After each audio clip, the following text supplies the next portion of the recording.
This is Roger with Wheel Kinetics in Tucson, Arizona. We're selling this truck. It's a 2000 Ford F250. It's a four-door extra cab. I guess you'd call it a super cab in the Ford world. It's an XLT, which is cloth, and it's four-wheel drive, and it's the famous 7.3-liter turbo diesel motor. We purchased it directly from the local dealer auction. We've been buying a lot of these high-mile diesel trucks. Other dealers, independents, can't get financing for their customers, so they just dump them at the auction. It's a beautiful thing. We have a lot of internet pull. We've sending things to Ecuador lately. Ecuador, Colombia, Germany, all over the place. So our customers have cash. And this is a nice truck. It's on a clear title. Like I said, it was a dealer trade-in. Nothing wrong with it whatsoever. Took it through our shop. Our guys were amazed. The linkage was a little bit loose. We just tightened it up. That's the linkage to the shifter, which is very known and notorious in all Ford trucks for getting a little loose. We tightened that up, and it's sent to the detail shop, and it's done. It's got a few little cosmetic nicks and stuff, but for a 200,000 mile, 13-year-old truck, it's unbelievable. It really is. Passenger or driver front tire looks to be probably, I don't know, 50% tread. My job is to find what's wrong. There's a little ding right there in the bumper, so that when you get it delivered wherever it's going in the world, or you come pick it up in person after flying all day, that you're happy and not angry. So my job is to make sure that you know what's happening. This has some burn on the wheels. Somebody cleaned them with the wrong stuff. My experience with that exact wheel pattern, you can buy those on Craigslist if you want to for, God, 50 bucks a wheel. You can buy a set for under $200. But I don't think you should do anything to this truck. I think you should just drive it until you pass away of old age, because I don't think this thing's going to die before then, regardless of how good a shit. Boy, the passenger doors are perfect. I see a little scratch here. I see a couple chips here and here. There's a little ding here over the wheel. Yeah, whoever cleaned these wheels put some nasty chemicals on them and screwed them up. That's a shame. I'm sure that was a bad day at that guy's house when he discovered that whatever he was putting on his wheels wasn't the right thing. Pretty truck. It does have your typical Super Duty tailgate. This is what you get when you backing up to trailers. You ding the crap out of the tailgates or the bumper. Although the bumper's in pretty good shape. It's got one here. Got light package. You have a spare. Let's see.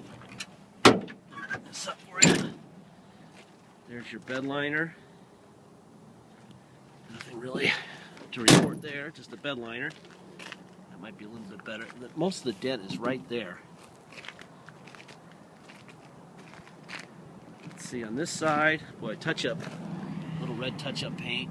In this would make that go. A couple right here too. But they make that go away. Huh. Boy, I knew it was a clean truck, but it cleaned up a lot better than I thought. I think usually I tell people not to spend any money and just drive them.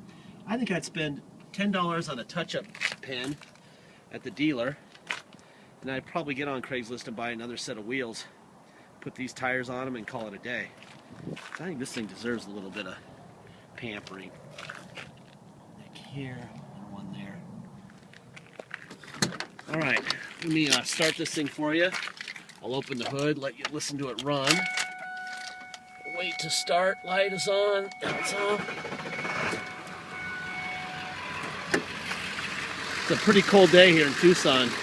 We're expecting snow for the next 8 or 9 hours. It's supposed to start any minute now. There's your Ford stamp there.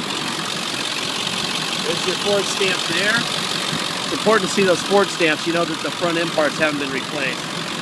The sticker's where it belongs. There's your Ford stamp on the driver core support. There's your Ford stamp on the driver fender. So everything's where it belongs. Stickers are where they belong.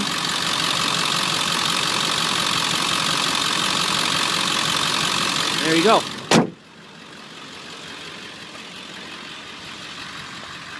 Back here. Let's see. Back seat looks great.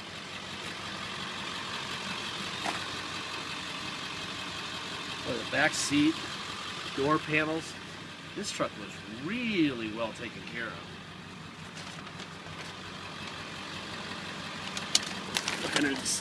Look underneath this mat, make sure there's nothing going on there. That back. Door panels. Wow. There's a power window there. Power window on the passenger side. It has manual mirrors. I don't see any buttons for the mirrors, so it's got manual mirrors. There's a little bit of a tear here on the side of the seat. I'm gonna see if I can't have my mobile repair guy, upholstery guy, stitch that together so it doesn't get any worse for the next person who owns it. See a little bit of a stain right there. Boy, I'll tell you what, man, this is incredible. It's amazing that they can't do anything with these at the new car dealerships. All right, seatbelt on. Let's look around here.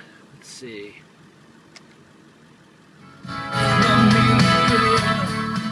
You got radio with a cassette, not a CD player. That's funny. That's old school.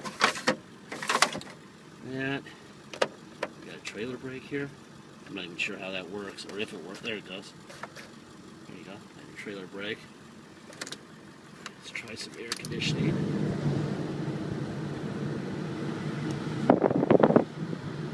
The fan blows hard. Let's give it a second and see if it cools off.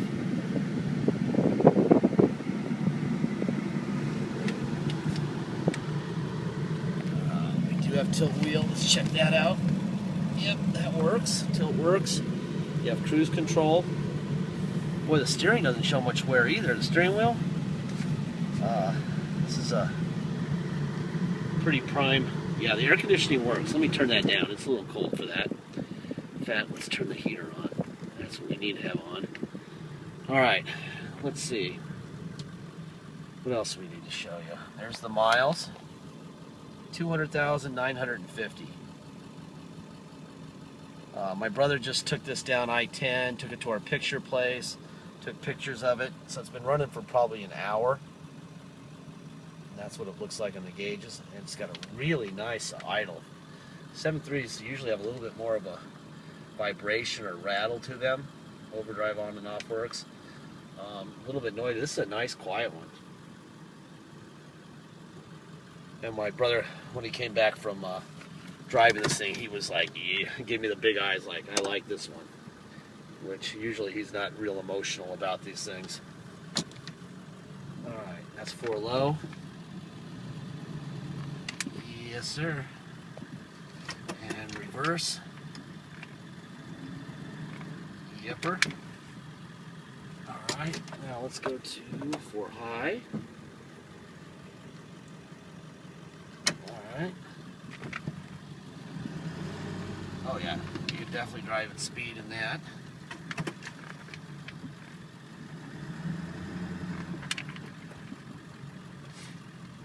Alright. Put it in neutral again, back to 2-wheel high. By the way, stop and put it in neutral before going into 4 high or 4 low. The 4-wheel drive on the fly thing is, even when they say you can do it, don't do it. Trust me, you will save yourself a lot of misery.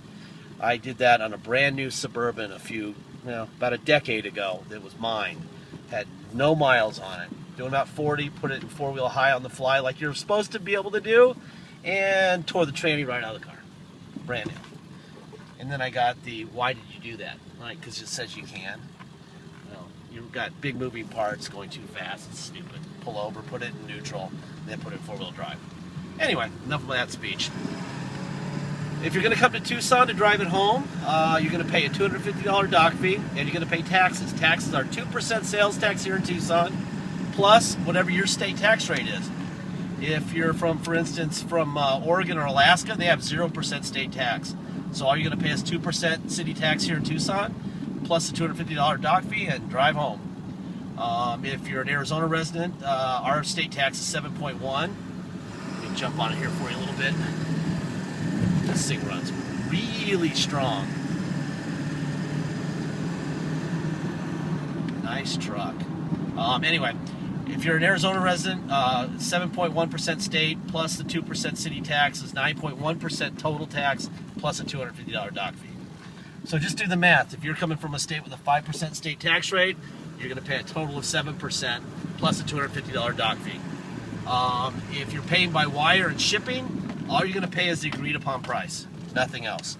If you need a shipping quote or you need to arrange shipping, please call.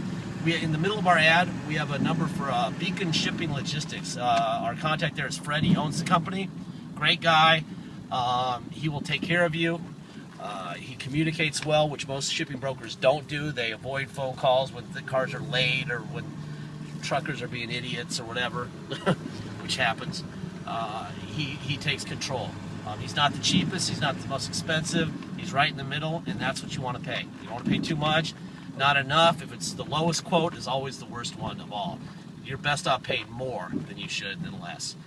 If you get a quote of $500 to go to Iowa, you'll never see your truck. It'll sit here forever. That's $800 or $900 to Iowa is what that would be. But people will say anything to get your deposit.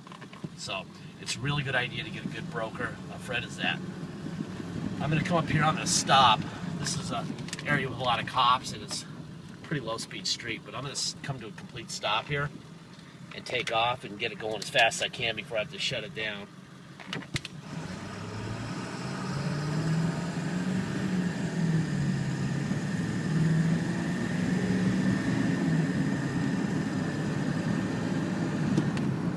This thing runs fantastic. And boy, you would expect rattles and vibrations, and none. This is as tight as it gets. Wow.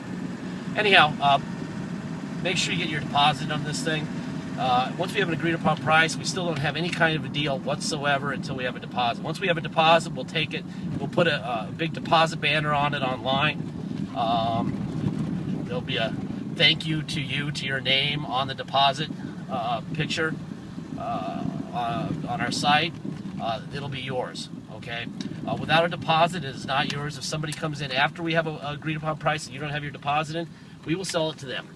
That is how we do things, because a lot of people just, like to bid on things and never pay. All right? Anyway, thank you very much for your time. Have a great week and be safe.